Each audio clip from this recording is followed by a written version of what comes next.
With the possibility of a Trump presidency next year, are migrants rushing to the southern border? I'm joined by Matthew Peterson, editor-in-chief of Blaze News, and Todd Bensman. He's a senior national security fellow for the Center for Immigration Studies, and he's been in Mexico for a while right now. So tell us what you've seen there on the ground, Todd. Right. Right now I'm standing in front of the Rio Suchiate, which is the border between Guatemala and Mexico. And not far from me is the city of Tapachula, where there are 150,000 immigrants trapped behind a militarized cordon, Mexican military operation to kind of hem them in, to keep them from creating a political spectacle at our border. This goes back to a deal that was done in December of 2023 in order to, reduce the total numbers that were being seen crossing and driving the polls down. So 150,000 is an astronomical number that are hemmed up here in this enclave, this migrant kind of Gaza Strip, if you will, until at least I think about November 5th or 6th. I think the deal is probably good at least until then, at which point the Mexicans could then decide to release them, because this is a major burden for the Mexicans to have this many migrants in one place. They're also doing this in another city in a nearby state, Tabasco State, city of Villahermosa. And what they do is they are rounding up migrants from the northern provinces and shipping them down here. And at the same time, thousands are crossing in from Guatemala still, pile driving into Tapachula. So that's the situation down here. And the big question is, when will they be released? Todd, this is one of the biggest stories of the election. Are there any other journalists down there covering it? Not that I've seen. I'm unaware of anybody down here. Happy to be the only one in Tapachula for such a major story. Professionally, it's great to sort of own this thing. But on the other hand, I think it's kind of bad for America that nobody's here. This is a diplomatic story.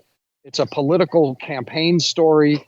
And it's a human interest story. My God, the people that are coming through here are in absolute torment being in Tapachula, because they've used up all the available resources. The people are sleeping on the streets. There's no room in shelters.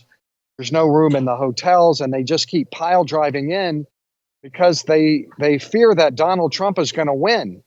All day yesterday and the day before, they were telling me about, they're absolutely panicking that they can't get into the United States in case Donald Trump wins, because he's going to close the gate. He's going to shut the border. So, there's a real sense of urgency among the immigrants here, and they've started to form caravans to kind of force their way out of Tapachula to escape Tapachula. That movie called Escape from New York. This is Escape from Tapachula going on, and I was with a caravan all day long yesterday of about 1,000 people. I don't know if that's video that I took, but there's about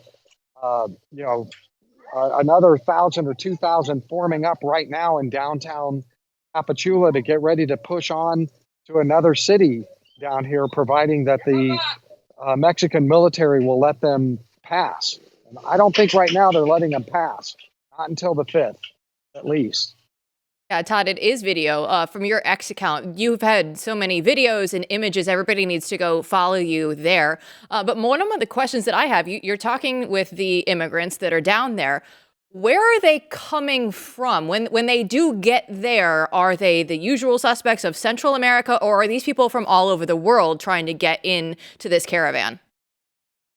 They're from all over the world. This morning, I met my first Vietnamese. They're staying in my hotel. The hotel is filled with Armenians, with people from the Philippines, Filipinos. I've met people from Togo and Ghana, Cameroon, you name it. They're from all over the world here, in addition to Hondurans and Salvadorans and the rest. People are coming in. They're coming in right now. I mean, I'm looking at rafts just filled. Uh, they're coming in from Tucunaman, right over across the river there, and they just come in day and night, filling Tapachula even more. And all of them just sort of keep coming with this hope that soon the Mexicans will relent and let them through. And that's the big question. Will the Mexicans relent on the deal that they made with Biden? At that time, he was running for office. So I would say the Biden-Harris campaign. So in the event of a Biden-Harris victory, could you spell out for us a little bit about what you think would happen? Well, I mean, a couple of things. One is that whatever the deal was that they struck back in December, nobody really knows what the terms of the deal was, except that it definitely had to do with the mass migration. In December, there were 14,000 a day crossing our border. It was absolutely untenable. And something had to be done. And what they did was come down here and do it. So I don't know if they offered money or threatened them with something. But the chances are pretty good that the threat will be sort of ended, or the money or whatever was paid, the terms will have been reached as of November 5th, because numbers are down to where they were when Trump was in office. The ones that are crossing illegally, now they're flying them in by the hundreds of thousands, and they're walking them in over the land ports too by the hundreds of thousands, so you can't see them, but there are a lot of ways to get people into the United States, short of them having to cross illegally now. The ones that aren't going to go by air and aren't going to get the CBP-1, they're here in Tapachula. They would be crossing illegally right now, 150,000 of them, and still coming all the time. I think that they'll be released. That's what I think is going to happen sometime in between the election and the transition. So, Todd, the new administration. I mean, the insanity of this, that it's not being covered, is, I mean, we're old enough to remember, all of us here, when kids in cages were a terrible thing. Now it's hundreds of thousands of kids can go missing and it's fine. Here you have cities in cages, right? I mean, you're putting people in these cities, and not a single person is talking about this in legacy media. It's insane. Say more about the conditions there. Well, I'm going to steal that city and cages thing. I've been trying to come up with a new something, Gaza Strip. I don't know. I'm stealing that. It's terrible. The people who are forming in these caravans are desperate to get out to any other city but Tapachula, because it's absolutely picked clean.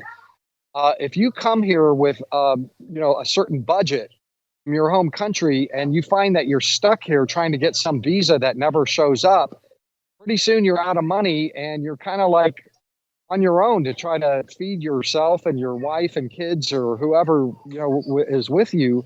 And that's the situation. People are hungry in that town. They're doing all these side hustles, selling little fruit stands, fruits and vegetables, and sleeping in the streets. There is significant crime. Everybody I talk to is complaining about these extortionists, and the Sinaloa cartel is down here. There are theft gangs that are organized, that are just preying on all these people. People are getting murdered. It's a terrible situation, according to the immigrants. And they want to just be able to move anywhere except home. I mean, home is still an option for them. I mean, this is something that is working for the U.S. border. The numbers are down because, they're holding them here. But, they ought to be having some kind of an incentive program to move them home from here, so that they, can't just indefinitely, pile up in these cities here. So I don't know what they're going to do, but they should not be released to the U.S. border, in my opinion, because we're going to have a humanitarian crisis the day that happens. Well, Todd, you are the immigration expert. You actually wrote the book on it. It's called OVERRUN. So tell people about it and where they can get it. Sure. OVERRUN came out last year. It's based on my first 2.5 years of covering this particular mass migration crisis, the greatest in U.S. history. It's the only book that gives you soup to nuts how this thing started and how to get out of it and what it looked like on the ground. This is not my first time here in Tapachula, that's for sure. It's the most immigrants I've ever seen, though, by far in this town. I've been here probably 5 or 6 different times. The book is available anywhere books are sold, bookstores, Amazon, Barnes and Noble, everywhere like that. And if you don't understand how you got into this, you can't understand how to get out of it. Thanks so much for all of the information today and for what you're bringing here just to the American people. Thanks so much. Thank you. And Matthew, I almost couldn't believe some of the things that he was talking about there, and just to know that that is happening and that it's, basically all in line with the Biden-Harris administration. Yeah, I mean, I encourage people to follow him on X if you have an X account, to follow his account, Todd Bensman, with CIS, because they're doing amazing work. And what's really disgusting about this, what's really disturbing about it to me, is how much smoke and mirrors there is, right? I mean, this is an actual story. This is real. This is actually happening. Something like this deal was made, and we're not going to see that in the Wall Street Journal or the Washington Post, and we're going to bring it to you right here live from the internet.